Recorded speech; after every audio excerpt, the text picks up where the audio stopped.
One local and one network. The crossing of the two lines can bring unexpected effects. Listen to this. Loveline. It's time for Loveline. You know, there's going to be sex, drugs, rock and roll. The crowd seems to love this. Careful, it's slippery. I had it wet. Exclusively on Tucson's new run. 92.1 KFMA, Green Valley, Tucson. K292CM Summerhill. Meant for an adult audience. Loveline may contain sexually oriented content. Listener discretion advised. Now, here's Loveline. 1-800-LOVE-191. With Dr. Drew and Adam Carolla. Hey, and it is Loveline. I'm Dr. Drew. The phone number here at Loveline is 1-800-LOVE-191. The fax number... Guess what? Adam's not here, so I'll read the fax. It's 310-854-4455. But I am here with Tia Carrere. Tia, how are you? I'm very good. This is nice and intimate here, it's just nice. The two of us. It's nice with that, Adam. I got to admit, he's too big a star now. He's busy at the Grammy Awards. He's with Grammy recipients. And we just don't know where he is. He's probably out partying with those guys. But in any event, it is Loveline, and as our listeners know, sometimes it's a change of pace when Adam's not here. I assume he will be here any minute. But you've been good enough to come back. You on the TV? Oh, no. And who is this? I'm on my way. Who is this? We don't want you. We lock the door. Hey, Tia, you know, that's a lot of smack talking. I'm going to be walking through that door in about 2 minutes. Grovel all you want. You're not allowed into our love den. Oh, man. Tia. Yeah? Tia. Yeah. Tia is really the most beautiful woman in the world. And I'm in the back of a town car going down Robertson Boulevard, and I should be pulling up there in about 3 minutes. You're Adam, I know you pretty well, okay? Yes. You're loaded. I've had a couple of glasses of champagne. Oh, yes. I am not loaded by any stretch of the imagination. You're altogether too nice to be absent and sober at night, especially in the present circumstance. You'll see how nice I am when I beat your ass. Oh, no. So I saw you there with the recipients. Oh, you did? Yeah, I did see it. That was great. Did you? What? Did you watch the Grammys on TV? I watched the part where the Dixie Chicks won. And did they show me? Yes, they showed. Did they show me? Did they thank you? Yes, we were there. Oh. And Susan, my wife, yeah, wants your gonads for Christmas ornaments. Oh, she can have them. I know, because my girlfriend's going to kill me. Kill you. I didn't look too excited, did I? Yeah, I noticed you trying to decide whether you should get up and hug them or give them a kiss or what you should do exactly. Shake their hands. So I just sat there, right? You just sat there kind of smiling.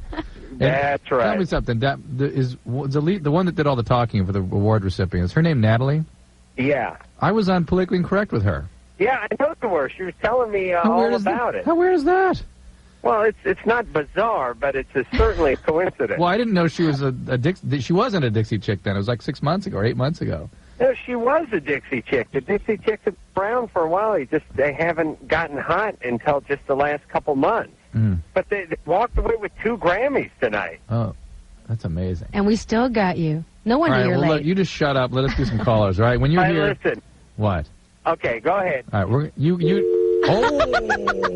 He hung up on us. He's late, and then he hung up on us. Now, wait a minute. Who did that? I want somebody to come to the mic and take credit for that right now. I'll never tell. All right. Dooley. Lock the door. Let him give me crap tonight. Let's see it. Yeah, you're loaded, too. This is bad. This is not good. All right, let's go here. We're going to do some callers. Here is Nick, who is 20. Nick, what's going on? What's up? I had a question for you, actually. So, my girlfriend, she's 16, and when I got with her, I've been with her for 7 months, she was already pregnant, which we found out while I was with her from her ex-boyfriend. All right. So, my question is, should I stay with her? I'm not sure what I should do. I mean, Tia? I love her, but... Ooh, she's 16, you're 19? 20. 20? She's going to have the baby? Yeah, I'm almost 20. I'll be 20 in June. So. Man, oh, man. Is she going to have the baby? She's 7 months pregnant. She's due in April. She's going to keep it? Yeah, she's going to keep it. 7 months, yeah. What do you think about adoption, Tia? I think it's wonderful. It brings joy into people's lives that really, really want children. It's hard, though. I have a nephew who's 11 years old. This is from my younger sister. Yeah. So, I mean, I know that it's hard being a teenager and trying to bring up a child and grow up yourself. She ended up having to leave him, with my mother a lot of the time. It's a tough road. Awful. It's just not good for the kids. Nick, I wish Sometimes I think women that go ahead and have the child and give it up for adoption ought to get some sort of an award. I mean, it's a hell of a commitment, but it is really doing what's right for the child, as opposed to trying to raise a child when you're your child. When you're yourself. still a child, you're nowhere near prepared to be a parent. You're going to ruin that child's development. Yeah, I don't think that she wants to give it up. I'm sure she doesn't. It'd be very painful. She talks about, I mean, I haven't even told her what I think. What do you think? I don't know. I don't really want to get into that type of situation. All right. But I'm not, I'm not just... So you're not going to be around to raise the child? I'm really confused. I'm not sure if the father's going to be around, and he lives about 15 miles from where we live, and it's like, we live in different houses, and I'm stable myself, but, she doesn't have a job and stuff like that. She's going to have to...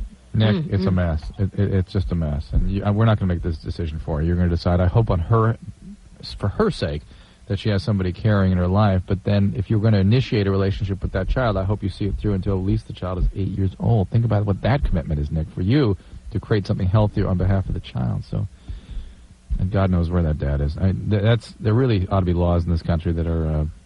you can get a license to drive, but not to have a child. Oh, God, we're going on that whole thing. But the parents, the men particularly, there ought to be more stringent laws, and our society really ought to step up to the plate with that one. Colleen is 15. Colleen. Oh, yeah. Oh, my God. Oh, no. He's in a tuxedo. No, sit down. I can't do the show. You're always complaining about me just taking it easy. I'll host. You're loaded. You take it easy. Up. I'm looking good. And lit. He's dressed up and he's lit. No, I'm not. Listen, a couple glasses of champagne does not make lit. All right. Did you hear that one, Nick? Oh, my God. I can feel myself getting more boring. Just sitting over there. The longer my ass makes contact with the seat, the more boring I get. Ouch. That was horrible advice you gave that first call. Oh. Negligent, I would say. Hey, and Tia's here to promote. We didn't give her a chance. I didn't give her a chance. 20 dates? 20 dates. 20 dates. Well, it's been all over the radio stations, all over television. 20 dates, the funniest movie in recent history. It has. Yeah, we had Miles, yes. I can't remember, Berkowitz. Yeah. Yes. We had, because I remember him because he's named after Son of Sam. Miles Berkowitz, the guy who sort of put together and was the subject of this movie, was in here. And his fiancée was here, too. Yes. His lovely fiancée. Who he met during the filming. Yes. And he started out looking for true love, going on these 20 dates, and he found true love. I got to make a movie. He met this beautiful woman. Oh, yes. I got to call my girlfriend, too. She's going to kill me. She's going to kill you. She's going to kill me. My wife's going to kill you on her behalf. Think about that. All right, That's how far out of line you are. Let me plug 20 dates, and then we'll get back to that. 20 dates. When Miles came on a week and a half ago, the movie had not yet been released in New York and L.A. No, it's being released this Friday, February 26th. Okay, so it'll be in 2 days. Yeah. Okay. And he did not want to give away any Tia Carrere-related information on the movie. I'm top secret. Other than to say that Tia's one of the producers of the movie and that she has a role in it in some capacity.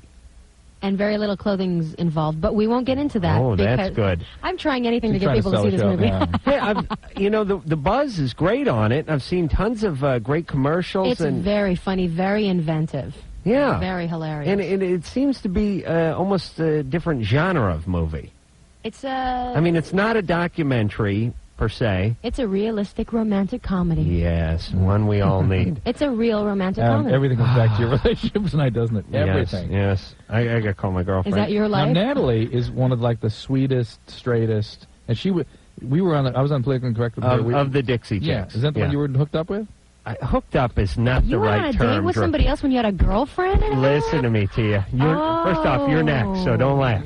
I'm not going to date you next. Oh, next. yes, you are. You'll have to. I'm a big celebrity now. I'll have to accompany you to your next formal occasion. You were on the Grammys. Now you're really famous. Here's what happened. One of the Dixie Chicks, and it's because I talk about breaking wind so much on the TV show that she was initially attracted to me. Oh, God. Wanted to take me as her escort to the Grammys. I said all right because it was very innocent, and that's all it was. As a matter of fact, I showed up late. Dickie from the Bosstones, I ended up riding over. He rode over my limo with me. We showed up late. We did not walk down the red carpet. There was no photographs. He's downplaying it for his girlfriend at home. Him being an asshole to his date doesn't make it okay on behalf of the girlfriend. Please, Drew. I swear to God, I said 2 words to the girl the entire evening. I didn't even really touch her. I swear, honey. I was doing coke with Marilyn Manson the entire night. I rarely even sat in my seat, but I did sit down long enough for them to win the best country album of the one country album of the year, which is pretty huge. They beat out like Garth Brooks and Shania Twain. Yeah. And then when they won, I didn't know what to do. I know. I couldn't stand up and hug anybody. I'd get into trouble. So I just sat there like some idiot going, "Hey, all right, what it is." I was acutely aware of what you were going through. I'm trying to figure out how you breaking wind gets you a date to the Grammys. All I know is I never met the girl in my life. She said to me, she heard me talking about breaking wind and then fanning it toward my face. Oh, my God. That was the kind of guy she wanted to accompany her to the Grammys. So it was a lovely platonic evening. It really was. And Natalie is very sweet and very nice. And she was being attacked by Woody Harrelson and Todd McCormick.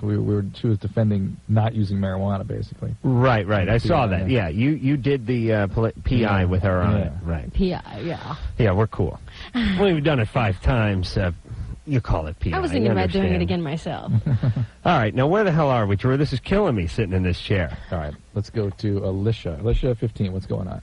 Hi, I love your show. I think you guys help a lot of people, and a lot of young people these days really need guidance. And I just think what you're doing is great. All right.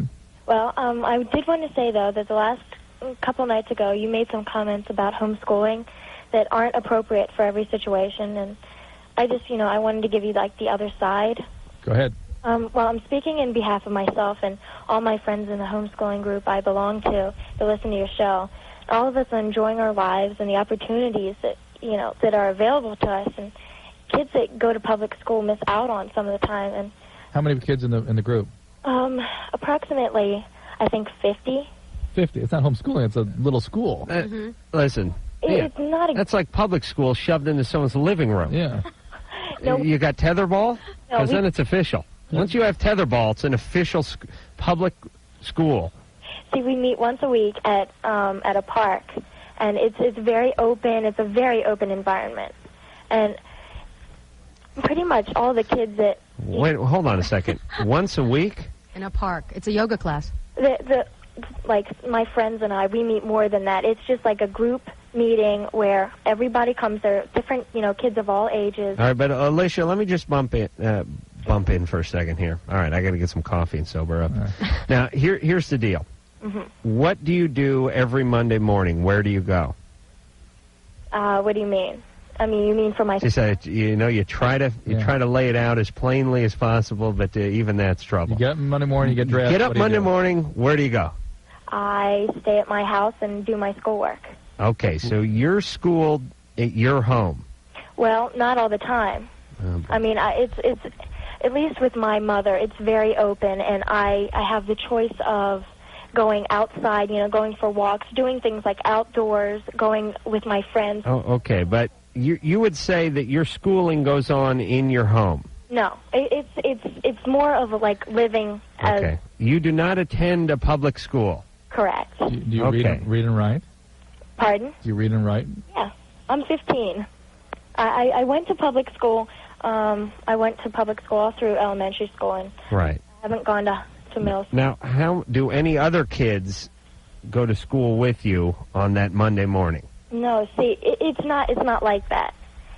There are certain groups where, we can have kids come, but this group is more of we meet once a week and then... Yeah, I know. Meeting once a week is a church group or a Jewish camp or the Brownies. I'm talking about 5-day-a-week schooling. How does that go? That's you alone?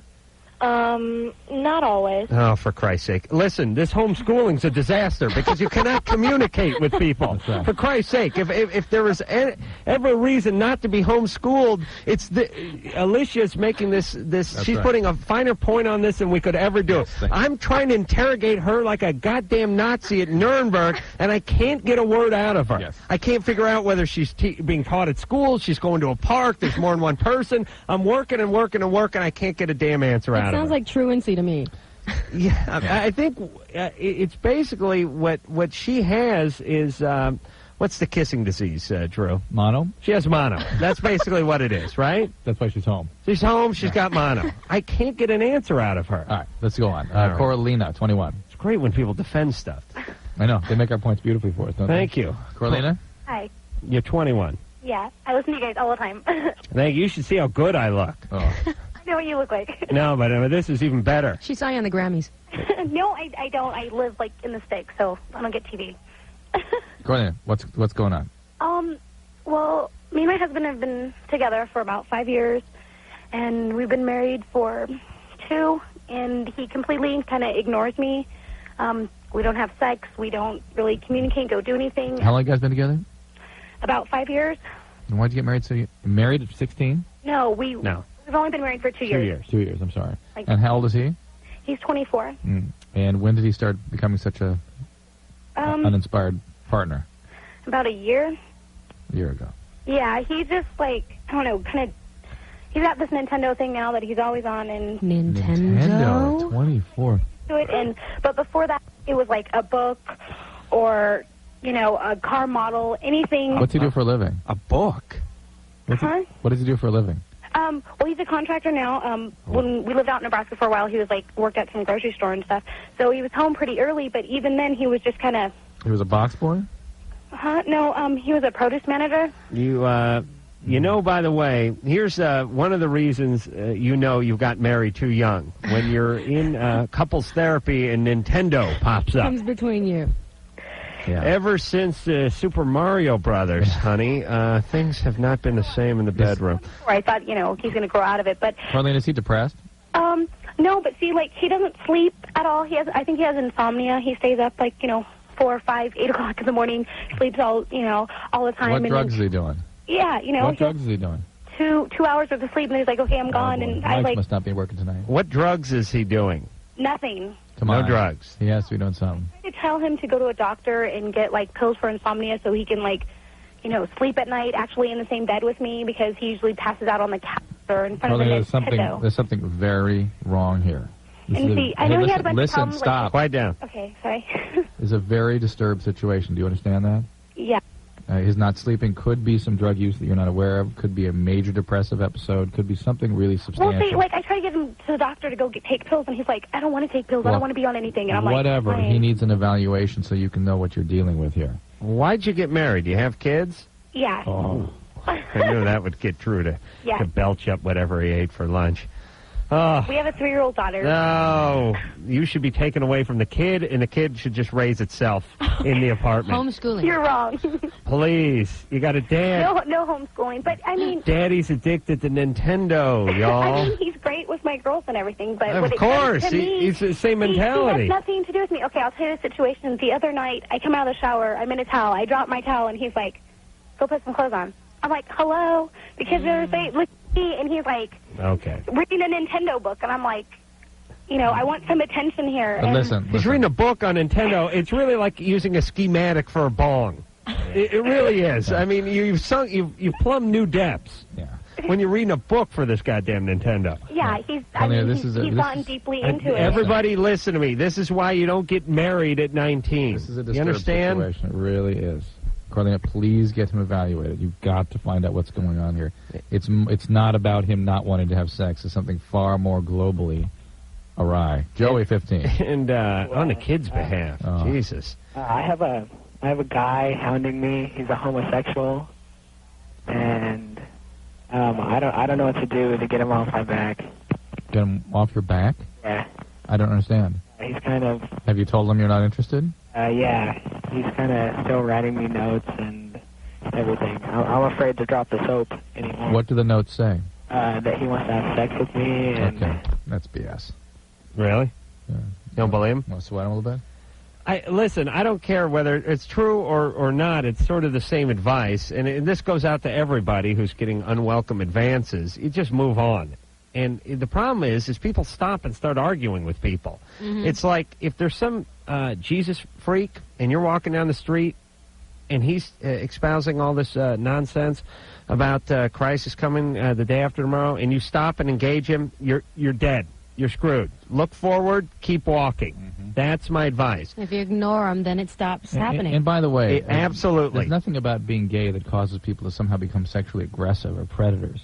No. You know what I mean? It's heterosexuals have this sort of fantasy that gay people become that way, which is BS. It's another reason that's BS. Right. Whether gay or heterosexual, somebody's behaving like that is a disturbed predator. Right. It's really an intrusive person, and it's not about their sexual orientation. It's about their social skills and about something more, again, global going on with them. It's Loveline. The number is 1-800-LOVE-191. Adam, you kick back and relax tonight. No, I'm getting relax. back. No, listen. No. Hey, do you always have to lean back when you're sitting in that chair? Here's a coffee for him. My goodness, you're so far away from the table. Can you lean in a little bit here and join the king misses his throne. That's good. I'm way too far from Tia, by the way. I understand that. But the number again, 1-800-LOVE-191. Tia Carrere is here. She's promoting 20 dates, which you produced. Right? Yes. Your company produced on it, and yes, our production company. And we'll be back with more Loveline in just a minute. Loveline's phone number is 1-800-LOVE-191. Loveline with Adam Carolla and Dr. Drew. We'll be right back.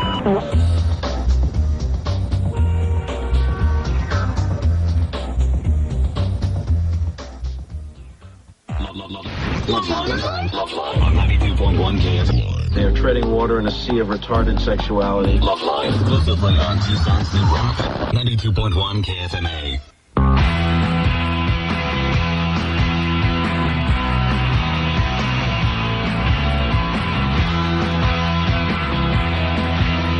Hey there, y'all. It's the Loveline. Picard is back in the chair. Phone number, 1-800-LOVE-191. Tia Carrere is here tonight. 20 Dates is the name of the movie she's plugging away on. She's a producer and has some involvement in it some mysterious involvement. You have to go see. Let's not give that away, though. Tia, we met, at least I met for the first time, I think, about 3 or 4 weeks ago on the TV. Was that only 3 weeks ago? Well, I it was think probably we go further back about than 4 that. or 5. Yeah.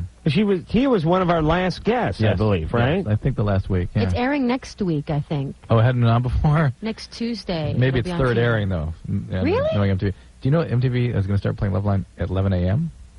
Oh, really? Yes, and 11 p.m. That's frightening. Where? This country's heading into the gutter. 11 in the morning talking about sex. You know, it was funny. I was walking out of the Grammys, and they had this velvet rope, and a bunch of people held back, and there's some like pissed off people, and some guy yelled, "MTV sucks!" When I walked by, and I went, "Yeah." What am I going to do? Go punch you? I agree with you. Want this guy as part of my management team? It's so funny. The guy thought he was pissing me off. I was like, "Hey, you must hear the radio show." That's right. Hey, brother, you want to get a picture? All right. So anyway, the fabulous Tia Carrere. I just got back from the Grammys. Dixie Chicks won 2 Grammys. It's amazing. Yeah, they're like the bells of the ball. Yeah. And I don't think anyone or many people had even heard of them a month and a half ago. Now it's Dixie Chick Mania. I had a great day. Dickie from the Boss Tones came over to my work. All right, we don't want to hear it. We took the limo over. We had a lovely time. We showered Did you together. talk to your girlfriend yet? No, I haven't spoken to her yet. I'm going to put a call in her. Yikes! Call right now. Let me and Tia do a little bit of the show. You call. I just called her at home, and no one answered. The machine picked it. Yeah, She's out with Marilyn Manson. She's calling. She and my wife are talking. They're plotting your demise. Let me. You tell better you keep them something. apart. I saw the Dixie Chicks all of 8 minutes, the entire evening. Sure. As God is my witness. And by the way, one of the great jokes of the night was supposed to be, "Well, what if Adam is late getting to Loveline? What would that be like?" Yeah. Mm-hmm. Not it was a an joke. abortion. It really was horrible. I don't mean for the show. I mean for what Lynette was thinking. Oh, okay. All right. Tim. Yeah. You're 19. Yeah. I look good, though, don't I, Tim? Fabulous. Thank you. I wouldn't do red with blue, though. Well, you know what happened? You know, I had some sort of designer or something send over an outfit. Oh, boy. Oh, boy. Hold on, let me say something for a second. And everybody help me figure out this part of life. The Dixie Chicks have their own sort of apparel person. And as Drew, as you know, I have their own stylist. And I have nothing to wear. And they seem to be doing an homage to Josie and the Pussycats tonight or something. Yeah, they were. Was that not it? Yeah, that was it was not very Dixie-esque. But the point is I have nothing to wear. You know that, right, Drew? Yeah, we bear witness right now. There's no way I could go to the Grammys with my own junk. Yeah. So they said, don't worry, we'll send over. Their stylist is going to send over something for you to wear, too. And I said, fantastic, give them my size. You got this from a professional? Now, hold on a second. Wow. Hold on. Just kidding. Hold on. I'm getting back at you for being late for us. No, I didn't get it from a professional, so you're all right. The stylist, we'll tell him my size, and you can just send over an outfit, and you know me, I'm an idiot. I'll just put it on. I'll go to the Grammys. He knows better than I do. 44 long. That's the size I wear. 44 long. 6'2", 190 pounds. I got long arms, and I wear 44 long. Armani, if you want to send any free clothing, here. Sends over a 40. They send over something. It looked like Gulliver's Travels when I packed myself into this thing. I mean, I really had like the town of Lilliput at my feet, laughing their ass off. I mean, arms hanging out. I mean, I looked like Gilligan from Gilligan's Island. Gucci. It must have been a Gucci 44 long. It was a disaster. And I was like, I don't understand how this works when I give them my size and they send over something for a dwarf. And the person goes, well, this designer, their sizes run small. Yeah. I'm like, okay, go ahead and compensate for that then, you idiots. What do you think I'm giving you? Am I giving you your version of my size, or I'm just telling you what my goddamn size is? And by the way, what is this? We run small. We run large. Pick a size. You know what I mean? There's a size. Run with the rest of us. There is a 44 long. You know what size that is? It's 44 long. I don't care if you run small or run large. 44 long is 44 long. That's your size. In Europe, it's 52. Oh, I couldn't fit into this thing at all. But as it turns out, the exact same suit they sent over was the exact same suit I bought at the Barney's Outlet? Barney's Outlet, Oh, good, which is the suit I'm wearing minus the shirt because I couldn't figure out what shirt to wear. So, even though it looks like crap and it's my suit, technically... No, I like the suit, just with a black shirt. It was But that's their me. idea. Yeah, I didn't. The shirt they sent over wouldn't fit, and I didn't have anything. Tim. Tim? What's going on? Oh, what's going on? Oh, they run small. like I should have known and compensated. Okay, I'll take a 96 extra jumbo because you idiots can't work a ruler.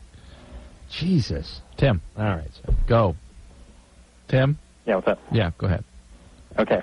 My girlfriend and I had great sex life a while ago, and we decided that... All right, hey, Tim, you call us back when you're done loading the vending machine. Would you please? It's the safe. What are you doing over there? Closing my store. All right, well, stop with the safe for a second and tell us your question. Okay. Me and my girlfriend, we're fine. Are you putting a phone in the safe? What? Tim, go ahead, real Are quick. you cracking the safe or just closing it? In a sentence, the question is. Okay. My girlfriend and I had a great relationship, sex and all that, and we just... In a sentence. It'd be a good idea for her to go on the pill so we could have sex and not have to worry about condoms. In a sentence, what is the question? One sentence. One sentence. Ever since taking the pill, she stopped, and now she doesn't have a sex drive at all. Since she stopped the pill? Yeah. What pill was she on? The little one that stops babies. Which pill was she on? She Tim? doesn't know. The prescription name of it. What did the packet look like? Round with the dates in it.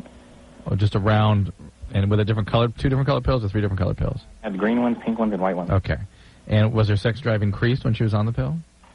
No, actually, it started going down from the point that she started taking it. Yeah. And when she got off it, it's basically completely gone. How long has she been off it now? 3-4 months. Well, I don't think it's the pill.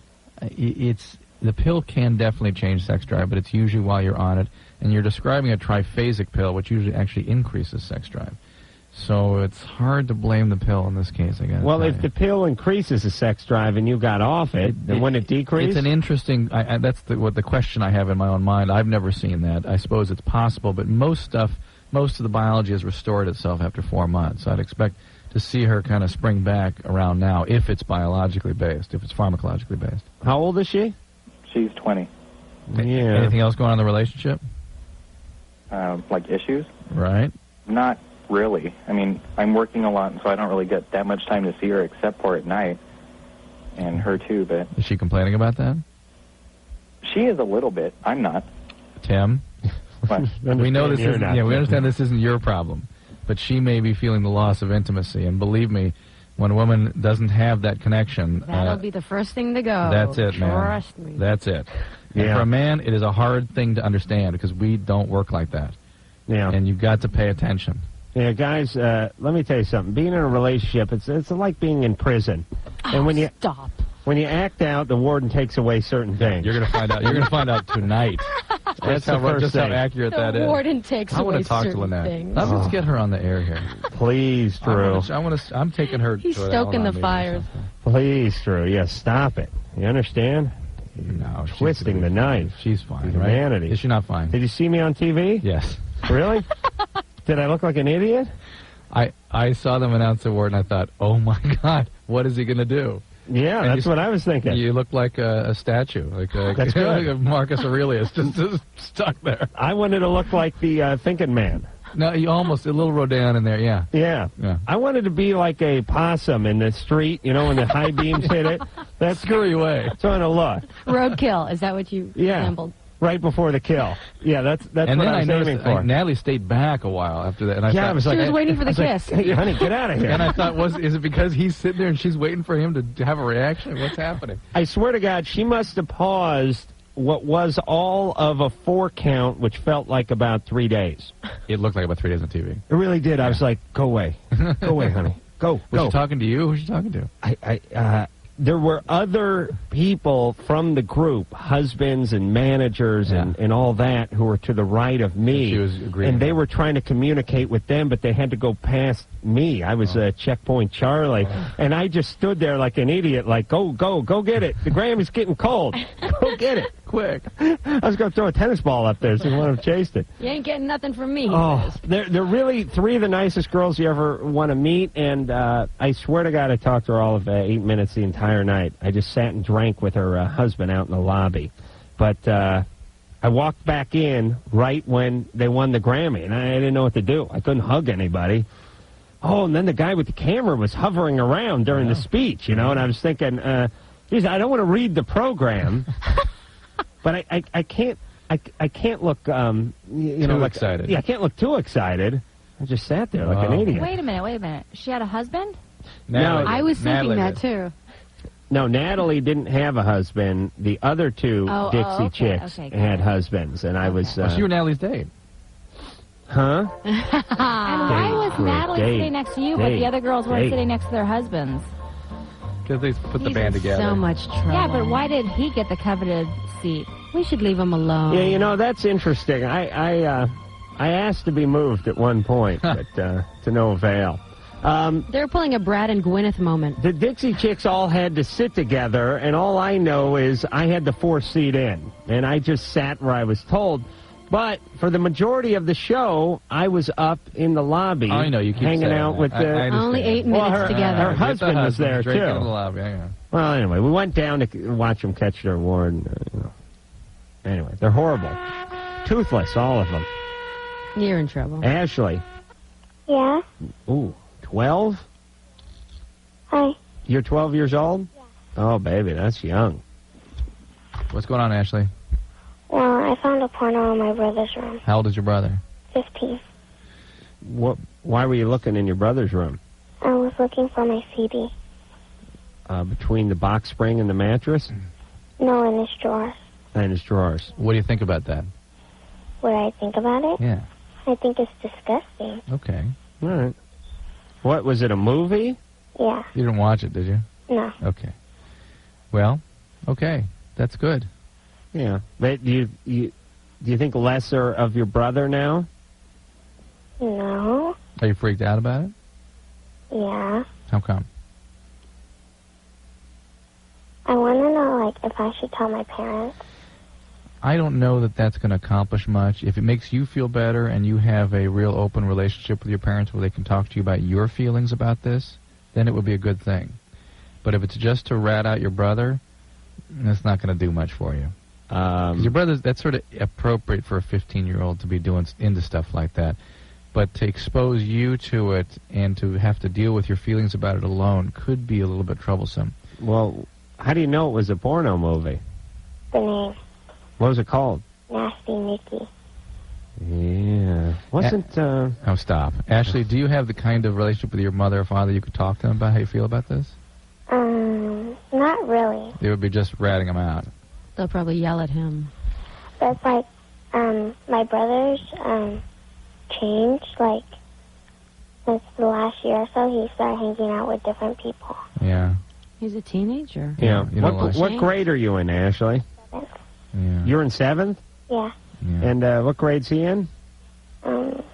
9th. All right.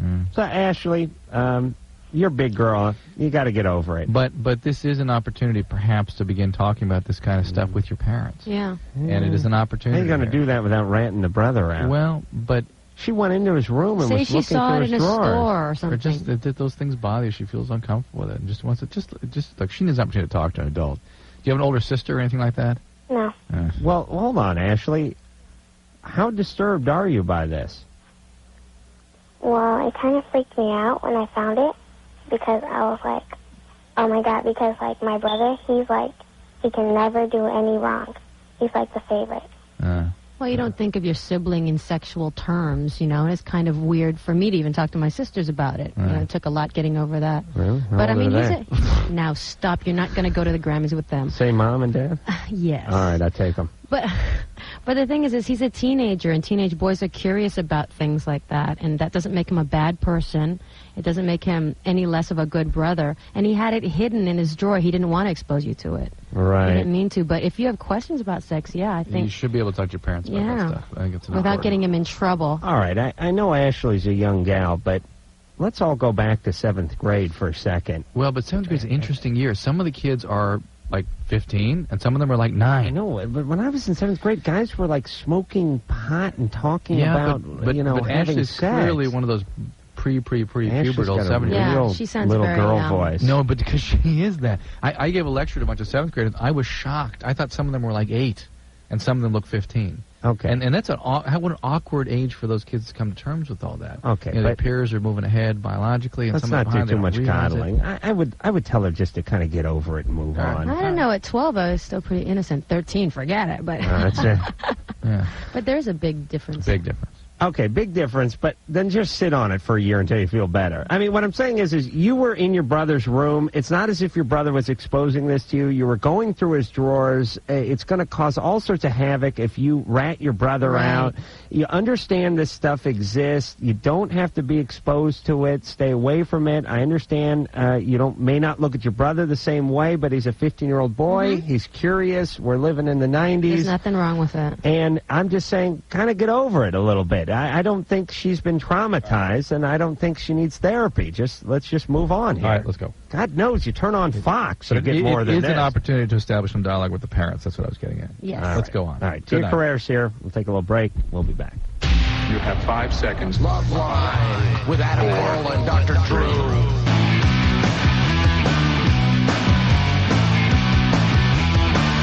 Hey there, y'all. It is Loveline. Phone number 1-800-LVE-191. Tia Carrere is our guest tonight. 20 Dates is the name of her latest project. 20 dates. Run. Go see it. Well, you can't see it yet. Friday. Day after tomorrow. Comes out this Friday. Now, that is in L.A. and New York. And then it will spread its way Yes. throughout the country. To a neighborhood near you. But the important thing is to make it a hit in L.A. and New York, and then it will come to a place near you. So some of you are going to have to get on the a rest plane. of us have to. Some of you will have to get on a We plane. have to invest on behalf of the rest of the country. That's right. Put out a little bit. Jenny. Hi. Hey, you're 23. Yeah. First of all, I want to say you guys are doing like the most wonderful service to everybody. If you guys would have been around 5, 6 years ago, if I would have known you were around, you guys could have done so much for me. Nah, you wouldn't have listened. I would too. Listen, we know you. Anyway, hi guys. Hey. My big thing is right now, I'm recently separated from my husband, and I started seeing a guy who's a friend of my brother. He's 21, and we've been seeing each other about 3 months now. and he's like way more into this relationship than I am. He's told me he loves me twice, and I just don't know what to do about it. Is it because you're just out of your, or just away right? And I from don't your- want anything serious. I mean, I just want to. Have you told him that? Pardon? Have you told him that? You know, Jenny? the way I talk, I would think he would know. Jenny. What? People believe what they want to believe. Even when people are grotesquely honest, people don't hear it. You know? I mean, I've all but basically said those words to him, you know. Jenny? What? Even when you say them loud and clear, he won't hear them loud and clear. So to be giving hints is going to be completely missed. Completely. Right. The guy's really into it, forget it. He has no idea you're not into it until you sit him down and make it clear. I'm not into it. Hurt him. Huh? I don't want to hurt Well, him. you're hurting him by not doing that. It's an awkward situation, but allowing it to go on without letting him know clearly where you're at, that's the painful part. Why are you having a relationship with him? Well, see, I don't look at it as a relationship. Passing time. As company in bed. Yeah. You see, I've always found that sort of peculiar because, to me, relationships are something that solve themselves, which is either you want to be with the person or you don't want to be with the person. And if you don't want to be with them, then you're not with them. What And if you only want to be with them horizontally, which is Really? what it sounds like? Well, I mean, that's it, because we don't talk about anything. Like, he's weird. Oh, you don't like him? No, I like him. I do. Sexually. No, he does. He doesn't even do a very good job there. Oh, Jenny, just Lose him. yeah, Get rid of him. Get rid of him. It's not worth the headache. It's really, you're lonely, I understand it. This Yeah. is trying to fix that, but look, this is going to create way more headaches than you understand even at this point. Yeah, this is more than lonely. This Yeah. is borderline desperate. Desperate, yeah. No, it's not desperate. I mean, there's. Really, you're like some sort of sex fugitive or something on the run from the law. She's seeking comfort outside. Go rent, like, Terms of Endearment and, like, Thelma and Louise and have a girl slumber party or something. See, I don't have any girlfriends. Well, what- Ah, you need some see, you girlfriends, need yeah. girlfriends. Girlfriends, you know, make you realize that you don't need to have a guy to fulfill you all the time, you know? That's right. So a lot of lesbian fantasies. Oh, now you I know what you're saying, stop. Tia. I'm Uh-huh. saying that you don't need to have sex to be fulfilled. Hey, Jenny, Yeah. how long ago did you get divorced? I'm not yet. Separated. Oh, so Why'd you get separated, This by the is just a rebound Yeah, thing. yeah. Why'd you get Yeah. separated? A bunch of different. I got married. We got married after like only knowing each other like 5 months. So why'd you get separated? He's obsessed with money. He was very, very bad in bed, and that carried into over other aspects of the relationship. All right, so just the relationship fell apart. Yeah. So a little curious that Jenny's found a couple of young guys that were bad in bed. Oh no, my husband's almost 10 years older. Okay. Yeah, whatever that means to her, we're not even clear what that means. What is bad in bed to you? Well, with my husband, I walked around with a constant state of blue balls. You did? Yeah. Well, you know, women get them too. It's not exactly the same thing. How often would that state occur? Almost every single time. Which was how often? Sometimes it could be, you know, 2 or 3 times a week. Other times it was like once a month. So he paid no attention to your needs. I don't think it wasn't that he didn't pay attention to him. It's just I call him the original 1-minute wonder. Still, there are things he could have done to help you out. Jesus Christ. I'd be scared to take my pants off in front of Jenny. She's got needs. Fathomless Yeah. needs. Hey, Jenny? Yeah? Yeah, why don't you break up with this guy? You're clearly not interested. And I'm guessing you got some issues. You got some issues Yeah. with guys. Aggression, boy. I know I have issues with guys. Where'd Okay, that well, come why don't from? you leave us alone then? Where'd that come from? Your dad beat the crap out of you or something? You're gay. Don't even want to get me to get into my dad. We could be on the phone for hours. Well, but it's you can hear it in your voice. Your that, dad did something to you, right? My dad was physically, verbally, emotionally, and sexually abusive. All right. Right, So okay. why don't you go deal with that? Don't act it out on guys. You're yeah. never going to find a guy that's good enough. Yeah. The guy's going to be some sort of predator who beats the crap out of you, too, and that's going to be exciting to you. No, I've done that. I All won't. right, Jenny, please. Hey, Jenny, just give it a rest, would you? Work your problems out, and then every guy you date doesn't have to be your dad. I've been cleared by my psychiatrist, Cleared? Cleared to do what? but he says that I'm. If you guys would have talked to me 6 years ago, it would have been a totally different story. Okay, but here's the deal. You may have been worse 6 years ago, but it still doesn't mean you're great now. Okay? I mean, we can hear it. We hear can your hear it voice. on you. Yeah, I hear the aggression. So just get out of the relationship and focus on yourself for a while. Yeah. Oh, man. Sounds like a good plan. It's weird, but it's I guess it's good, but you rarely hear from a woman a complaint that a guy's bad in the sack, and then when you hear it with 2 guys in a row, you get the feeling there's some issues, and that nobody's going to be good enough in the sack for them. I'm walking around with blue balls. Like, wait a minute. Right. It's not how women Them's angry work. words. Yeah.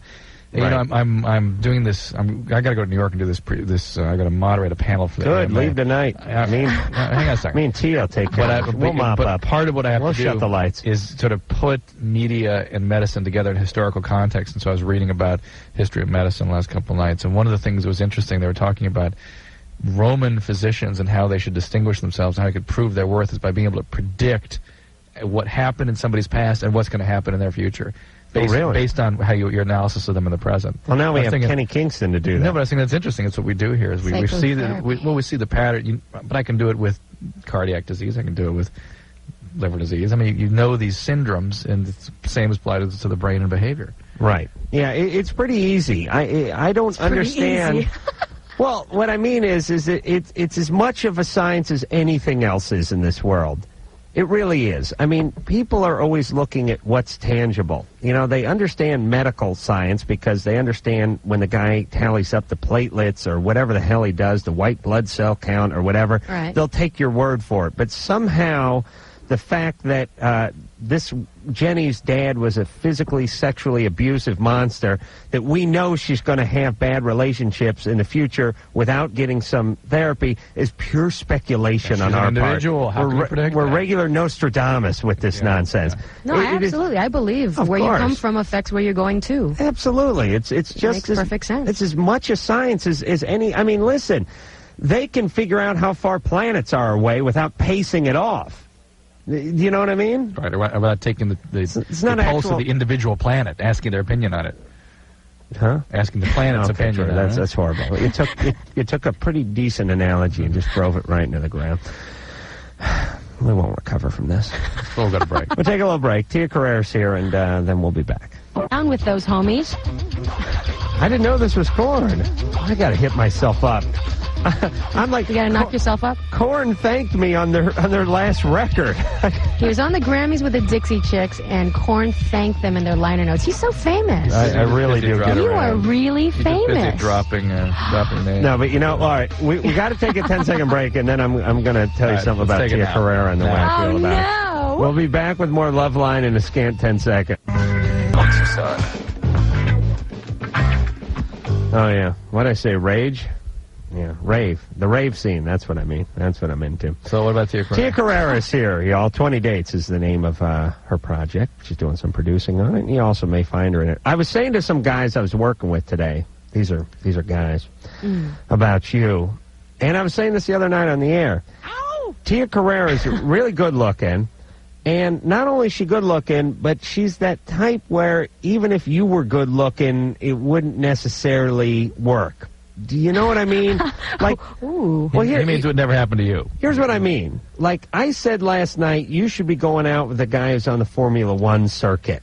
I'm not talking about... See, there's a lot of women, actresses out there in Hollywood. There's plenty of models and spokesmodels. There's some beautiful women out there. And they go out with the sort of male equivalent of them. They go out with Dan Cortez or Luke Perry or whoever this sort of young, good-looking male actor du jour is. But not... I don't get that vibe Tia. off you. That's not good enough for you, No, Tia. you need some guy who owns a something. Who owns a something. shipping company. Yeah, I see her as more like with the mogul guy. Aristotle Onassis. Yeah, I see her as more if like the international type guy. Yeah, he's dead, but yes. Well, it's funny that you've described my husband. Really? Formula One race car driver owns a big business. Owns a yacht. No, I'm just kidding. Yeah, what is he? No, but I do admire ambition and power and strength and all that kind of stuff. Yes, you've got me pegged. But what does your husband do? What line of work is he in? Producer. Producer. Yeah. See, it's weird. And you know, 90% of the women would rather go out with the celebrity, actor. But the higher That's never been echelon me. wants to go up a little higher into the corporate office there. That's never been me, go out with like, I want to be the groupie to the rock star or like, the girlfriend to the famous gorgeous guy. Right. I like, somebody that can go, wow, I admire the way he puts things together, So, you go out, and does he have a boat or is he into cars? No, he's just really smart and really driven. Oh. Son of a bitch. How long you been married? You married for a while? 6.5 years. Been together 8.5. Wow. Well, Yeah. that's solid. And does he do Working big at it movies? every day. Knock on wood. Where'd you meet him? Met him in the parking lot of Roxbury. Really? Yes. That's what I get for saying, I'll never go out with a guy at a nightclub. I'll Wow. never give my number to a guy. Now, is he really good looking? Very. Oh, he is? Yes. Sort of like Al Pacino and I always hope guys like that aren't good looking, you know? Like, I don't want a Gives guy you to hope? have everything. I want to No. have just a couple of things. But what about your girlfriend at home? You're already in deep hoo-ha. No, with I'm the all right, all right. Dixie chicks, y'all. I talked to her on the phone and everything. He said y'all 3 times tonight. You know Everything's that. good. Yeah. I'm starting to develop a twang. Everything's okay? Everything's Shania good. Twang. All right, now where the hell were we? How was the show, by the way? I didn't see that much of it. It looked pretty good. First of all, the Shrine has horrible acoustics. Why they'd have that there is just unbelievable. Yeah, I don't know either, but it's a nice venue. Big. It's just acoustically a little screwed up, but I think they hung a few things to take care of that. Oh, is that right? It sounded better? Yeah, there's like some sculptures hanging in front of the stage and everything. Baffled. Madonna, could never do anything like Madonna was okay. You know, performed? Madonna? Yeah, show started off with Madonna. I hate to say this, but this Celine Dion, this bitch can sing. I don't want to admit it. I know it's You're not gay. I know it doesn't sound cool, but you've never seen a 110-pound woman belt out a song like this Celine Dion. She did it's kind of funny. She did a duet with the blind Italian opera guy who was nominated for Andrea Bocelli. Right. And halfway into it, one of the Dixie chicks leaned over to me and said, "What is up with this guy? He hasn't opened his eyes all night." And I said, he's blind, but he could be faking it. I didn't know what to say. I was like, yeah, I don't know. He's probably nervous. So Shania Twain sounded pretty good. Shania Twain sounded good. Listen, I know we talked to a lot of kids and we're on a lot of alternative radio stations, and it's not cool to Like Celine Dion. appreciate Celine Dion or the Shania Twains or the whoever of the world, or the Vince Gills of the world. But I got to tell you, there's a reason these people sell 15 million records a year, and it's because they're good. Talent. I mean, it may not be your cup of tea. It's like a sport that you're not particularly fond of and you don't play, but you got to appreciate it. Yeah. And I'll tell you, everyone was good. At least everyone I saw, ovation. And when you it got was to pretty see good. Mel Brooks and Rob Reiner right next to you, too. Oh, yeah, they're right next to me. Yeah. And I thought to myself, I wonder if he's going to lean over and ask about producing a new movie. Oh, no. Carl Reiner, excuse me. Yeah. Who stole Mel Brooks' brain? Yeah, that's my movie title for Mel Brooks' newest movie. Who stole Mel Brooks's brain? Well, he would just call it "Who Stole My Brain" Who stole my brain? because He might take that the wrong way. yeah, he may. I better not. He might. I better not bring that up. God, I hope someone can cart me out on stage 40 years from now and I can warm over some material from the 40s. He actually was snappier than I've seen him in 10 years. Mel Brooks? Yeah. Yeah, they were excited to win. John. Yeah. Now you're 16. Huh? What's happening? Well, I've got a question for Dr. Drew. Yeah. Recently I've been reading the Nurture Assumption. Right. By Judith Richards. I'm familiar with it. Oh, you are? Yeah. What your opinion is on her? I mean, I think that it is, more fuel to the continued controversy between how much is nature and how much is nurture. I would just chicks named Judith. I would just tell you just because you had a bad experience with Judith Regan. Oh, is that it? That's why. No, I like people call themselves Judy. All right. It's like being bitten by a dog or too something. pretentious. I don't like that. But John, like a listen guy to this calls show himself and Chaz. draw your own conclusions. I mean, it's so easy to predict outcome based on history. Now, certainly the biology is a big part of it, and the biology may be highly predictive, but it's clearly not the whole thing, at least as I experience it. But it's an important thing. They're very important. If you look at twin studies, they get pretty interesting, don't they? It's very highbrow. Yeah, is she? What's this have to do with Shania Twain? Jesus, she's turned into a prostitute, this Shania Twain. Oh, stop. I swear to God, she wasn't wearing anything. I was looking right up her the whole night. Hey, where can a fella get a hooker around here?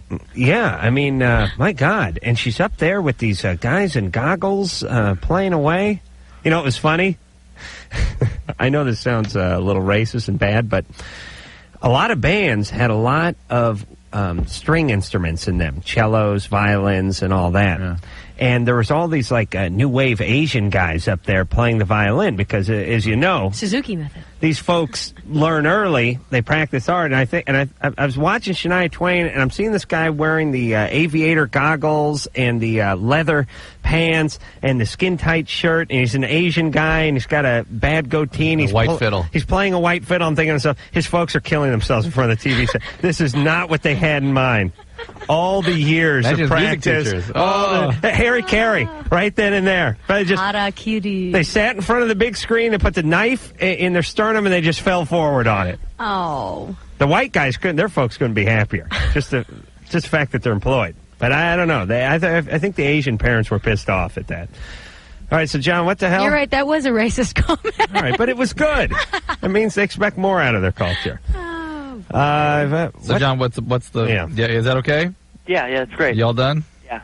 Okay. What do you think of it? I'm sorry? What do you think of the difference between the... I think it's a fascinating book, and like, because I'm a teenager myself, and I understand what she's saying because I do what she's saying in the book. That's my life experience in the book. You know, the different home environment and outside of home environment, and I find it really compelling. Have you really read it, Dr. Drew? No, I've not read it.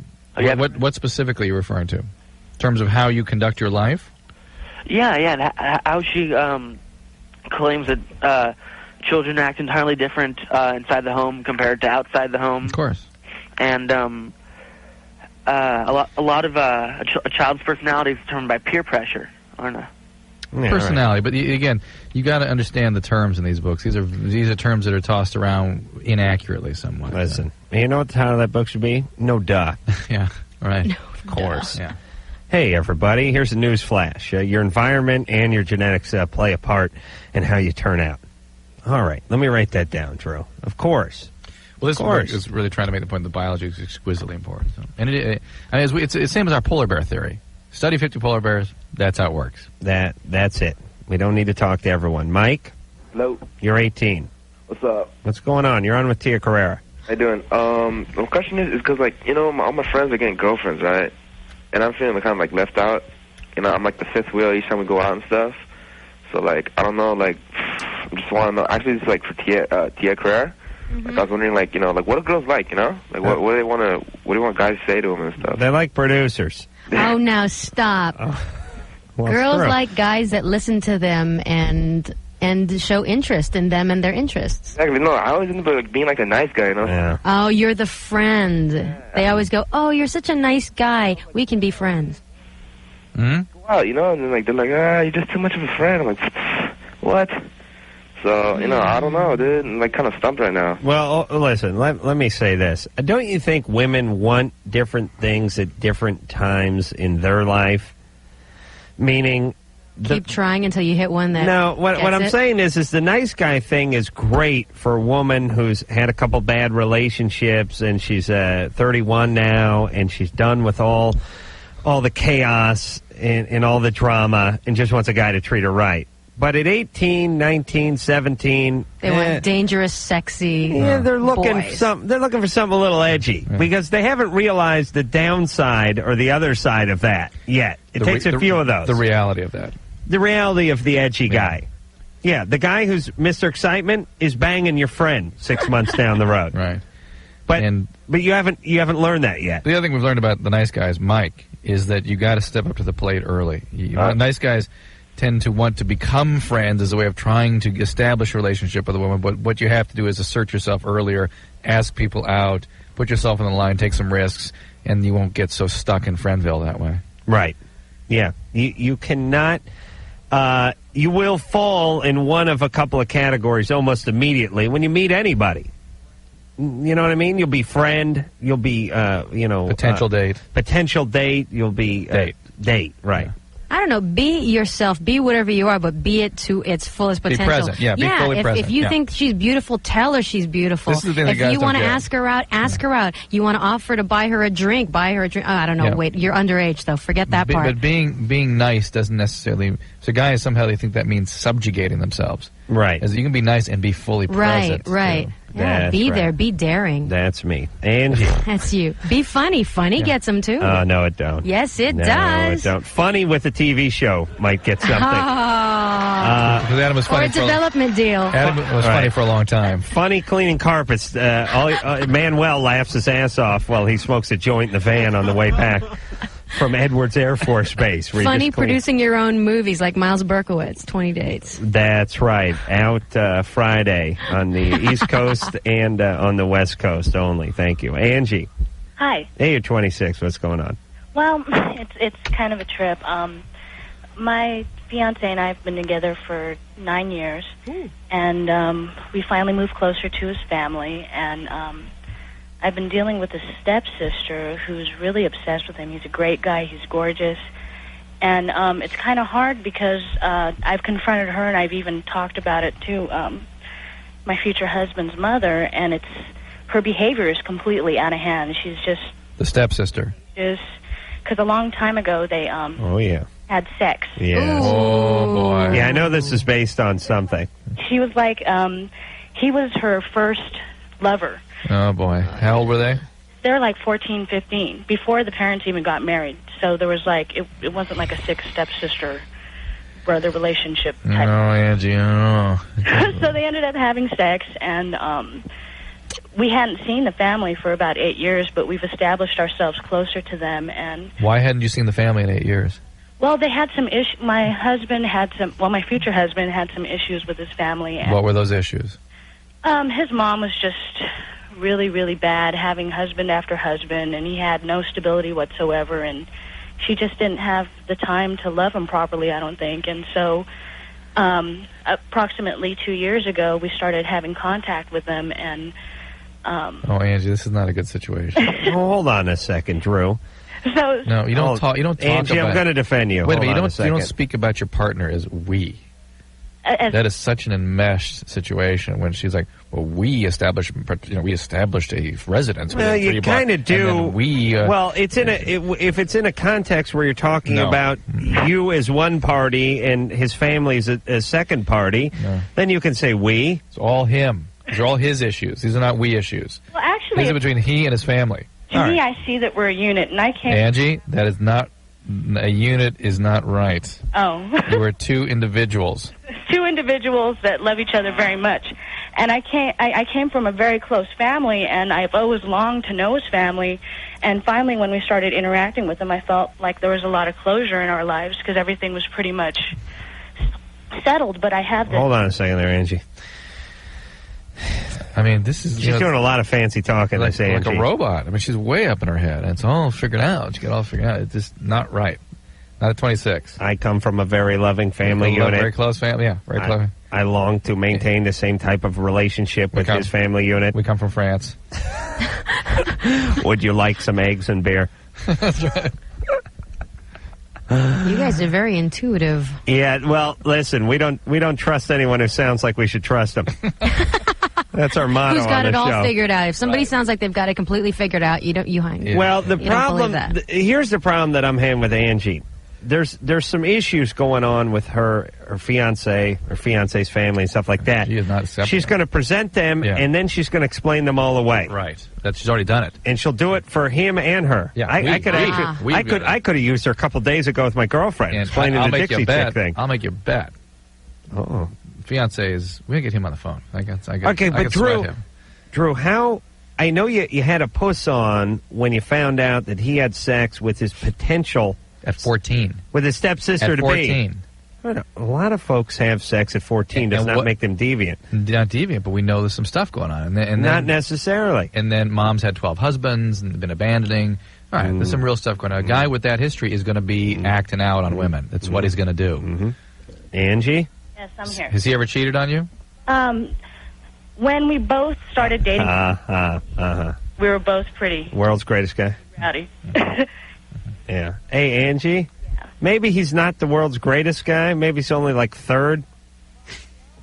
Well, no, I mean, it's actually, our relationship's fine, but it's her behavior. She's like dwelling on the past, and Who? The stepsister? yeah, every time she comes around, she's accommodating him. How do you know they've not been sleeping together more recently? And Well, how do you know? How do I know? That they've not been sleeping together more recently. Oh, well, just because he sells real estate. He's with me all the time. Oh. This guy sells real estate. That's bad. Let me tell you something about... First of all, people that sell anything for a living, there's something wrong with them. No. Let me tell you something. That is a character flaw, the selling guys. Selling real estate is just marginally above selling cars. Just like one feeler gauge point higher than the guys. You know what a feeler gauge is? It's how you measure the gap in your spark plugs. I mean, there's about 1,000 of them and take up a half an inch. He's just that much above an auto salesman. I don't trust this guy. And listen, what is going on? He's got a stepsister that won't leave him alone, so he tells her to back off. Yeah, exacally. In no uncertain terms, and that's that. Well, can you hear me? Yeah. Okay. I have told her to back off. We have. Why you? Why doesn't he tell her to back off? Nothing to do with you. It has nothing to do with you. Me deliberately in front of my face with that kind of behavior, I'm going to tell him to back off. Why didn't he? Huh? Why didn't he? He has too. But the thing is that the family, it's like they're in denial of her weird behavior. And because, he's having a new relationship with his mother and we're trying to just stay civil with them without having to go through any type of, friction, it's really difficult because it just seems like they don't care about the behavior. All right. Well, listen to me, Angie. How much time do you physically have to spend over at their house? Well, I probably interact with the family 2 to 3 times a week because I'm fairly new to the area, so... Oh, please. Listen, Angie, that's ridiculous. If they're how you say they are, you stay out of there. And if your husband gave a rat's ass about you and your feelings, and this is what you said it was, he wouldn't go around there either. Hey, let me give you appropriate action for your husband. He says to his... Shut up. Shut up. Shut up. You do too much talking. She lives with her parents, so how are we supposed to avoid her? She lives with her... You don't go over there, you idiot. Go ahead. Give him the plan. Just cut off ties completely? No. You say here you create consequences for their lack of compliance with propriety. Okay. In other words, if she doesn't fall in line, we won't be coming back. How old is she? She's exactly my age. Exactly? 26. Well, we're both 26. Okay. She's 26. All right, that's plenty old. Now, listen, lay the law down. But, Angie, take a look. There's something going on. Open your eyes, yes. Yeah, open your eyes a little bit. Something's going on here. So you think there's actually something that could be happening between my fiancé and No, not necessarily. you're just in a lot of denial about the way this guy really is in the situation. You're blaming a lot on her. Did you have an alcoholic father? Is my... Yeah. Your dad an alcoholic? No, not at all. Why this controlling, this need to control him? Well, it's not that I'm trying to control him. I'm trying to control her without causing any type of friction between the family because... Her behavior is really, I mean, it's not him. But it's if it was him, it is partially him, and it's partially her, and it's partially the family for not being willing to come to terms with her behavior. Yeah, I don't understand why he keeps coming back for a second. Listen, my folks are nice to me. I don't want to see them. We go back. Jesus. Back. It's just that he has a little brother that he has to interact with. He's got a niece he interacts with. All right, but listen, he's a man. Right. He is able, he's got his wits about him. Right. He's 26 years old. 27 years old, for Christ's sake. He can't keep her in line? Well, we have. But we have. Listen, I keep saying he, and you keep saying we. Well, we separately have. I have told her that it bothered me. Forget about you. We're wondering about why he doesn't do it by himself, period. Well, he has. Okay. All right, well, then it's done. He's done it. Fine. But I just don't want... I mean, sometimes I... Listen, you lay down the law, and if they can't abide by it, you don't go over there. Right, that's it. That's it. That's what you do with everyone, all the time. That's it. That's the only way they learn. That's life, everybody. Unless he's still into it. There's something going on here. Which is why she feels like she has to shut him down and shut her down. Hey, listen, anybody that needs that kind of controlling and meshed, over-idealized relationship with their partner has got something going on with their partner. The partner's doing something.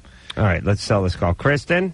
Yeah? You're 14. Yeah. Listen, everybody, there's no excuse for you ever having to talk to anybody who is out of line with you ever again. There really isn't. I don't care if it's a neighbor, a loved one. I don't care who it is. Someone establishes themselves as way out of line, and you move on. That's it. Don't keep going back 3 days a week, for Christ's sake. All right, Kristen. Uh-huh. Well, I'm having really big problems with my whole family right now because I never told anybody, but my dad used to beat me when I was 3 up till I was 7. And then my mom and dad got divorced because he was verbally abusive to her. Mm-hmm. He was physically abusive to me. Mm-hmm. And I have an older sister, and he never touched her. Mm-hmm. Did he molest you? No, he beat me. He would take his belt and he hit me in the knees, and he threw me off a diving board once, and he broke my arm. Wow. Was there water in the pool? Yeah, but okay. the That's not as bad. It's still bad, but it's not, it's not as bad. All right, Kristen. Uh-huh. All right, hang on, because we got to go to break. Okay. I'm looking up at the screen and it said your dad molested you. No, he beat me. He molested your stepsister. No, I'm afraid what he might do to my stepsister because he's been yelling at her a lot lately, and she's like really little and she doesn't know, and she thinks she's been bad. Okay. How old is she? She's only 3. All right. We'll help you out. Okay. We'll take a quick break first, though, all right? Just hang on. Okay. We'll be back.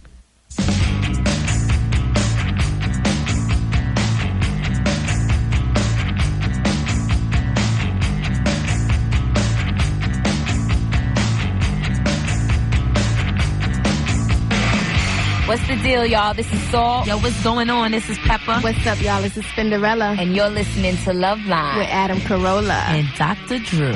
Oh, yeah. Forgot about Salt and Pepper. Keeping it real. I'm down with the rap. I'll tell you that right now. Tia Carrere is here. Tia's got a little movie out called 20 Dates. She's doing some producing on it. And that's why her husband was initially attracted to her. She'd potentially be doing some producing down the road. I'm not reproducing yet. Just producing. And she also may be in it or may not. I don't want to give anything away. Don't give anything away. New York and L.A. it opens on Friday. Tia's going to cut out a little bit early tonight because she has to meet with a personal trainer tomorrow morning. Yes, I'm starting a TV series where I'm an action hero. I'm a female Indiana Jones type person. Oh, that's and perfect. So I'm on the 6-day-a-week workout, knock yourself out kind of thing. It's got to be tough. Well, when you want to be an action hero kind of thing. Yeah, what is this, syndicated show? Yep. Oh. Relic Hunter. Oh, you know what this Dun, dun, is? dun, dun. This is one of those VIP success things. No, it's not. Yes, it is. I know It's sort Hollywood. of like La Femme Nikita with a sense of humor. Nice. Jeez. La Femme Nikita meets Remington Steele. Yeah, you looking? They still casting the rugged sidekick? No, actually, my No. sidekick's I'm going to be more like the guy, and the sidekick's going to be more like the chick. I could do that. You could be a chick. I'm rangy. I'll shave my ass and take the part. Oh my! Oh, yes. Goodness. There's a picture, but more than she wished to know. but looking for like a 23, 24-year-old English guy. Oh, please. Yeah, it's like an Avenger type wussy. Hugh Grant-ish kind of. Pussy, bowler. I'm homosexual. Oh, yeah, it's true. Now listen, Tia, before we get back to the calls, you attracted at all to either me or Drew? I mean, in a sort of nothing's ever going to happen kind of way. Is there anything here for you? Either one of us? And the music swells. I mean, just be honest. You were trying to excite me with that shave your ass line, right? That was what pushed me over the edge. I'm I want you to smooth know. talker. That's what the ladies can't say no. Tremendously. I'm trying to restrain myself. No, listen. I'm not crossed I'm your at mind, a Adam. loss for words. I understand you're a happily married woman. I understand that. But that aside, can we have a relationship is your question? No, just say no. It's the only way you're going to have to hook. Would you quiet? If you Shut say you're Drew's close mic to off. yes. Shut Drew's mic off, please. Now, here's what I'm saying. I understand, you're way out of our league and all that kind of stuff, and you're big time, and you got this action series coming out and whatnot. And, Drew's married, and I got a girlfriend who's going to kick my ass as soon as I get home. And he's hedging his bets because he's not going to have a girlfriend at home when he gets there. I understand all, but just out of curiosity, if things were different. And Drew and I are very different types. You Yes, know what you I mean? are. And I'm just wondering, are you attracted to either one of us? Well, what really turns me on is the fact that you do this show. Oh, really? Because it's such a selfless, piece of work that helps so many people, and that I find very, very exciting. You make a great politician. Seriously, you don't find Drew attractive? Look at Drew. Look at him. He's a doctor. He's a doctor, yes, and I'm very excited about your work, and I can't respond anything beyond that. There's just no attraction. There's no attraction. You're my stern but groovy master, Adam. Just say no. Oh, this is like you have to shut somebody down very clearly, otherwise they just don't get. No, I will take not attracted. I just just curious. He'll pout, though. But no, I won't. I won't pout. It's just when you find a very beautiful woman like Tia Carrere, sometimes you're curious as you to just what like they're sort thinking. Of placing yourself. You know what I mean? When you don't know. When what's her name? The species.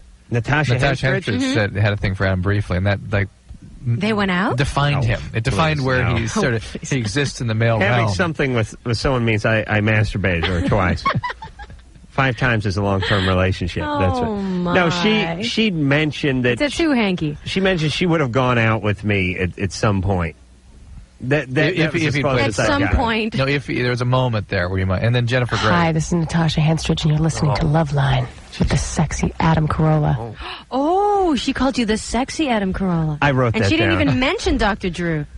I think she would get to it, yeah, but and the fabulously sensitive Dr. Drew. Yeah, sensitive, Fabulously not sexy. All right, so the point is, Natasha Henstridge, a very beautiful woman, finds you very hot. Well, and you're not satisfied with that. I don't want to go. He's like he has to create several points in the graph. See, that was the one point. Now you have to see where he really exists on what plane. Of course, if I was single and you asked me out, I would definitely go out. There, really? That's what he was looking for. I got to kill her. Oh my God! Really? No. Of course. No, I don't believe that. You don't believe? Okay, fine. I just don't. Okay. I'm not attracted anymore. You always blow it. No. Bring up the talc when you screw that up too. Please, Drew. I talc myself because I don't bathe now. Come on. Well, thanks for having me here. Wait. We're taking one more call, then we're going to break, and then you're out of here. You made me nervous now. I'm sweating. Oh, please. No, well. I'll walk you to the car. Kristen. Yeah. You're 14. We talked to her. The dad was physically abusive, and she's worried about her stepsister now. Well, actually, I have 2 stepsisters. It's just the youngest one I'm worried about. Because you believe he may be doing something to her? Yeah, because the last time I was over there, she had a lot of bruises on her back. Oh, God. Why don't you make an anonymous tip to Child Protective Services, something like that, or call the school where she's at. Tell them to keep their eyes open. Yeah, well, but the thing is, I tried to tell his wife, his new one. No, Kristen? Yeah? The wife is married to this abusive a-hole. I know. She's going to protect him. She'll defend him. Yeah.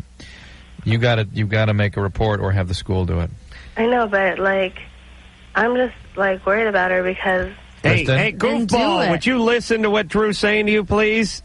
I know. I am listening. It's just that... All right, well, you're going to have to make a phone call. That's it. Just like you called us, you're going to have to call somebody else. You're going to have to report this. What do you think Drew's saying? I mean, we're agreeing with you. We understand. She may be in danger. She is in danger until proven otherwise. It's just her mother's the same way. That's right. That's why you have to notify the school of your concerns and or call Child Protective Services. Okay, but see, I told my mom I was going to do that, but she told me not to. Yeah. Your Listen. mom. Why? I don't know. She goes, don't interfere with your father's business. And there you go. Okay, but... Then have the school do it. Here's the thing, Kristen. Understand that anybody hooked up in the vicinity of your father is suspect by virtue of the fact that they decided to have a relationship with the monster. Right? Yeah, but my dad does have, this way of drawing you in and then, Yes, I know. That's how these guys work. Would you call somebody, please? Drew, can you give her a phone number? Yeah. And then don't just rattle it off either. Now, hold on. Kristen? Yeah? Get a pad and pencil, would you please? Okay, I have a pen right here and paper here. Really? Most of our listeners have to actually go down the street. No, actually, I was doing my homework earlier. All right, there you go. Okay, it's Child Help USA. Just give her the number. 1-800. 1-800. 422. 422. 4453. And okay. Another number, 1-800. No, that's enough. 540-4000. Why do you give her the other number? In case she doesn't have any success at the first one. What do you mean, any success? Okay. Sometimes they have restricted hours, sometimes... Okay, what was the first number? It was 1-800-422... 1-800-422-4453. The second one? I didn't write that one down. Yeah, I told you, 540-4000. 1-800-40... 540-4000. Let her call the first number tomorrow. all right, Would you all right, idiot? all right. Jesus Christ. right. You don't understand what you're dealing with. Okay. I'm sorry, Kristen. All right, Kristen, listen. Call that number tomorrow. Okay. I understand, and just talk to somebody and see what they have to say. You don't have to commit to anything. Just speak to somebody, would you please? Okay. Okay, and listen, don't write the title like Drew would like you to have on the piece of paper. You can leave it around and somebody can find it. You understand? Okay. All right. Write Pep Boys over that number, okay? Sure. That's true. You don't, Drew. You do no thinking. I'd hate to go camping with you, Drew. You'd like the fire inside the tent, wouldn't you? Sure. Okay. We'd all be sodomized by raccoons if we went camping with Drew. We're going to take it was too sad a note to go out on. We're just going to go on another quickie call, Yes. and then we're going to let Tia go. Just quiet down. Hold on to me. Oh, let me just plug the movie. 20 dates. New York, L.A. Starting Friday. Go see Find it. out what everyone's talking about. Laugh your head off. Chris? Uh-huh. You're 24. What's going on? I have a question for Dr. Drew. I have like vaginal discharges, and there's like a strong odor to it, and I was wondering, how do I get rid of this? You're really killing the mood here, Drew. I thought Tia ought to know you on your terms. I just made Tia admit she longed for me secretly after 20 minutes of beating her. And you know you're unattractive when you have to really work on somebody for 20 minutes before they go, yeah, all right, you're attractive, fine. Stop with this. And if we were the last people on Earth, and if you didn't have a girlfriend. Right. And then, hey, you want me to burn you with the cigarette butt or not, or you're going to talk? All right, Chris, we got to go to break, so hang on a sec, all right? All right. Chris, All right. we'll tell you about the discharge. Okay. I know all about this discharge. Okay. All right. Tia Carrere, thank you very much for coming in. We do It's been appreciate an it. overstimulating evening. You know, you can come in and be stimulated any time you like, Tia. You really can. Thank you so much. And I know you're going to come out with this action series. You're going to come out and talk about it, plug it, tell us when it's on and when we can find it, where we can see it, right? So I'll come and visit you again then. That's right. And then maybe things will be better for us. That's right. Okay. We'll take a little break. We'll get back with Chris and the discharge after this. I feel so liquidy. Really?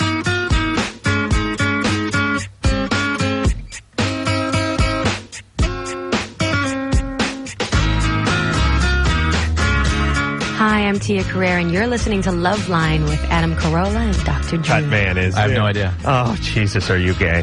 What is it? True, the world's gayest human. The world's gayest straight man. If I was your publicist, that's how I would bill you. Dr. Drew, the world's gayest homosexual. I'm homosexual. Oh, sorry. Jesus, my time. Dr. Drew, the world's gayest heterosexual. That's a good title. Wear that title with pride. Oh. I'm freaked out about it. I'm trying to be heterosexual, but What is a cut have man? overwhelming homosexual feelings. What is a cut man? Cut man's a guy who works in the boxer's corner. Cuts the eyelids. No, he stops the cuts. Oh, my God. Lovey. Chris. Yeah. So the discharge. I know why comedy's so hard. Yeah. Discharge, and it smells bad, right? Right. Anytime it smells bad, you got to think infection. Yeah. And something called trichomonas or Gardnerella, the Haemophilus, these things can be sexually transmitted, or sometimes they can occur relatively spontaneously. It's something that ought to be treated, looked into. Okay. Well, I've been. Your vagina needs looking into, Chris.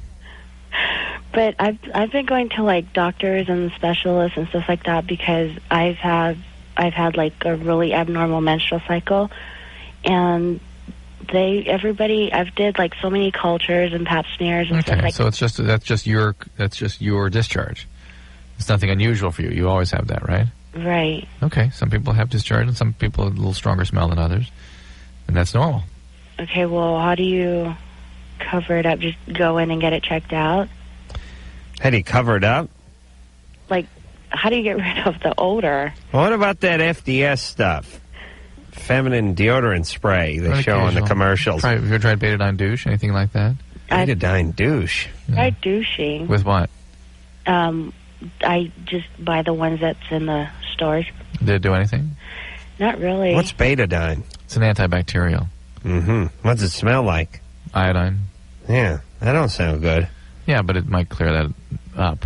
You know, Change the flora. You know what's funny about these feminine deodorant spray commercials? Chick sprays it everywhere but her crotch. You notice that? And that's really the only place it's going, isn't it? It's funny about advertising that way. Anywhere but the crotch, but it's crotch spray, essentially. I thought it was an air freshener. It's an air freshener for your crotch. Yeah, they show the chick, she's dancing around, usually in like a fountain, kicking up a bunch of... You know, there's never any cops around on these commercials either to tackle people. You know, chicks kicking around the fountain, having a good time, spraying the spray all over the place, everywhere but in the drawers. And isn't this FDS spray, isn't that for the underpants? Yeah, I think so. I've never personally used it. Well, let's look at it. Have I known anybody who used that? Let's do a little process of elimination here. Right. Perfume you spray on your arms, your chest, your neck. Right. Okay. Deodorant, that goes under the armpits. This feminine deodorant spray, it's sort of the mystery spray, and anytime it's a mystery thing, it goes right into the crotch. Mm-hmm. You know what was funny? But can't that get you into more trouble? Yeah, you mess around down there too much, you mean? Yeah. Mm-hmm. Mess with the balance. You know what was really funny? I was in Beverly Hills for the 5th goddamn time today. I don't know why. You know, once in a while, when you're having a long day, God tortures you and forces you to drive like to the same place 8 times, even though you couldn't have streamlined it in any way. It's just you keep ending up in the same place. I was sitting in a hotel in Beverly Hills having a breakfast meeting. I looked across the street, right in the poshest part of Beverly Hills. I saw a sign that said, The Forgotten Woman. It was a clothes boutique. And someone said, The Forgotten Woman? That's a bizarre name for a store. You couldn't even tell what kind of store it was from the outside. Just said, The Forgotten Woman. And someone said, I wonder what kind of store that is. I mean, you didn't know what it was. I said, Fat Chick Store. Oh. And someone from the other table went, yeah, it is. And I went, and they went, how did you know? And I go, whenever there's like a mystery name, crotch smells or the chick's fat. The Forgotten Woman's Fat Chick Store. Because you don't call the Skinny Chick Store the Forgotten Woman. And by the way, the male fat guy stores, big and tall. Yeah. Eaglesons, come on down. You're a big fella like I am. You come on down. Yeah. Big and tall. They don't have big and tall. No, there used to be a women's store called Pretty and Plump. Oh, really? Yeah, that didn't last. Went out of business. Right, went out of business. You're fat. Yeah. Skinny Haven. Remember that restaurant? But, you know, it's funny. There was a place called, there's a big chick store called Little Something Extra. And I remember walking by it going, yeah, a little extra fabric. The Forgotten Woman. There's a certain sort of cruel irony in that. Negative, I mean, you're walking in there just hanging your head. The Forgotten Woman. And someone cruel at the table said, they didn't forget to eat. Oh, God. You guys are so mean. Right, oh, wait a minute. Actually, I said that. That's right. David. Yes. You're 24. Pardon me, I'm 24, yes. That's right. I'm a recovering alcoholic. All right. And I want to know about a relationship. I was dating a girl when I was drinking, and we broke up, and now I'm sober and going on about 90 days, and we kind of want to get back together. We both have expressed that, but, I've been told I shouldn't get in a relationship for the first year, and, she's read some books as well, and I don't know, at what point we should decide to go for it, if we feel that we're ready before that year, or even at that year, when do we know it's right? Is she going to Al-Anon? No, she's not. If she doesn't work an Al-Anon program, it's never going to be right. Really? Yeah. Because she's gone to, like, AA with me a couple times, and she's done a lot of reading, and... All bad. And, understanding. But that's all bad, David. I don't trust people who read. Look, it's all bad. It's your program. She can't be involved in your program. She's involved in her program, which is a codependency recovery. I know. And whatever it was that connected her with you in the first place is still there. She was with you when you were way into your disease.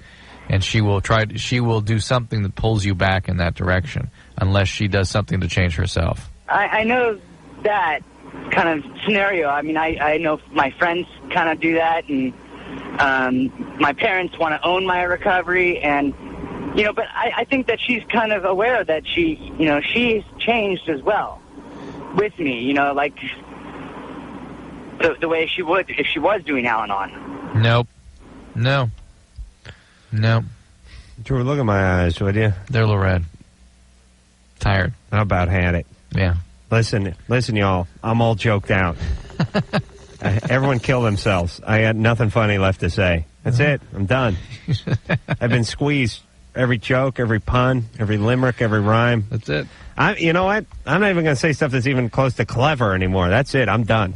There's no more comedy in me. I'm tapped. We go to early break, and I can spend the last 2 minutes just thanking people you leave. You really can. Yeah. And saying bye. Yeah. I got to retire. Right. I got to go some sort of joke rejuvenation spa or something where I sit in something hot and fill my ass up with comedy because I'm done. I can't make any more jokes. I'm done. I know a lot of you didn't find me entertaining, but now in the first place. Wait to see the new me. Yeah. That's it. I'm gonna be like Ted Koppel on a Quaalude. Who stole Adam Carolla's brain? That's it. You think Mel Brooks isn't funny? Wait till you hear me.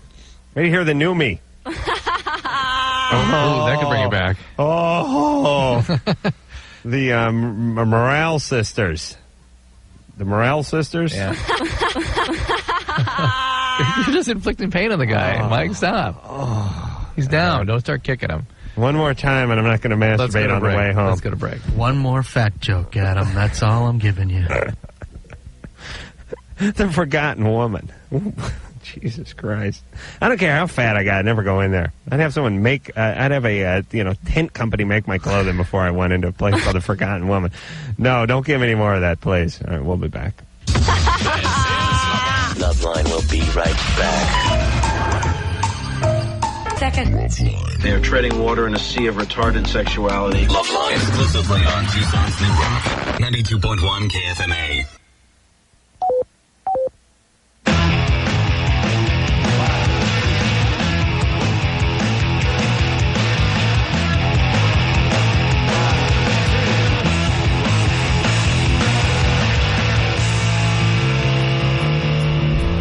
All right. There you go. That's it. That's all she wrote, y'all. So here's that article I wrote. Look. Miguel Ferrer's going to be in here from Late Line. You also know him from about 1,000 movies. Drew wrote Dr. Drew on Bill, Monica, and Your Kids. That is in today's TV guide, this week's TV guide. This week? Just say yes or no. 20th to the 26th, yeah. Okay. Dr. Drew's right. I'll get mine for my grandma, but it's got to be at least a month after. Hold on. Oh, I'll just light it up. There you go. That's why the Dixie Chicks love me. They like to fart. Okay. All right, we're going to take ourselves a real long break. Let's say about 22 hours. What do you say, Drew? Sure. Oh, baby, I got to sleep. And I don't want to thank anyone tonight. I'll thank everyone tomorrow night, though. Don't let me forget that, okay, Drew? Oh. What did you eat? Oh, man.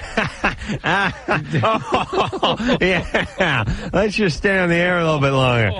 Woo! That is nice. Oh, did you do one of those for Natalie? No, I swear I haven't farted in like a day and a half. Boy, I can tell. Yeah. You're getting like a taco I ate on Monday out of there. All right, so until next time, this is Adam Carolla for Dr. Drew saying mahalo. This has been Loveline. The views expressed on Loveline are not necessarily those of the staff, the management, or the sponsors of this radio station. And are probably not the views of Westward One Entertainment. Loveline is produced by Ann Wilkins Ingle. Now, please listen to this station longer.